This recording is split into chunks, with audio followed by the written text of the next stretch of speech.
ஜென்யாய் ஜென்யாய் ஜென்யாய் இப்போ எங்கே பார்த்தாலும் இந்த வேர்ட் தான் அதிகமாக கேட்குறோம். பட் நம்மளோட ஃப்ரெண்ட்ஸு கலீக்ஸு இல்லை நம்மளே ஒரு இன்டர்வியூ போகிறோன்னா யாராவது சரி ஜென்யாய்னா எக்ஸாக்டாக என்னன்னு கேட்டால் நிறைய பேர் என்ன சொல்லுவாங்க, சாட் ஜிபிடி தான் ஜென்யாய், கிளாட் தான் ஜென்யாய், ஜெமினாய் தான் ஜென்யாய். ஆக்சுவலி அதெல்லாமே ஜென்யாய் கிடையாது. அதெல்லாம் வந்து ஜென்யாயோட ஒரு எக்ஸாம்பிள்ஸ், அவ்வளோதான்.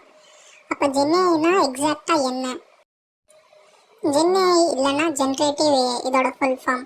ஸோ ஜென்யாய்னா எக்ஸாக்டாக என்னன்னு பார்த்தீங்கன்னா அதால் டெக்ஸ்ட்டு, இமேஜஸ், வீடியோஸ் இல்லைன்னா கோட் இந்த மாதிரி புது கண்டென்ட் வந்து அதால் க்ரியேட் பண்ண முடியும். எப்படி நம்ம ஹியூமன்ஸ் க்ரியேட் பண்ணுறோமோ அந்த மாதிரி. எப்படின்னு பார்த்தீங்கன்னா செகண்டரி டேட்டா வச்சோ இல்லைன்னா நம்ம கொடுக்குற ப்ராம்ஸ் வச்சோ அதால் புதுசாக வந்து க்ரியேட் பண்ண முடியும்.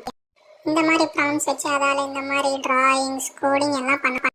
ஸோ நெக்ஸ்ட் டைம் ஏதாவது இன்டர்வியூ இல்லை யாராவது ஜென்யாய்னா என்னன்னு கேட்டாங்கன்னா இந்த மாதிரி சாட் ஜிபிடி, கிளாட் எல்லாம் சொல்லாதீங்க. ஸோ ஜென்யாய்னா எக்ஸாக்டாக என்னன்னா நியூ கண்டென்ட்டை ஜென்ரேட் பண்ணக்கூடிய ஏஐ டெக்னாலஜி தான் ஜென்யாய். இந்த மாதிரி டெக், ஃபினான்ஸ், ஏஐ கண்டென்ட் நீங்களும் தெரிஞ்சுக்கணும்னு நினச்சிங்கன்னா மறக்காமல் நம்ம பேஜ் ஃபாலோ பண்ணிக்கோங்க.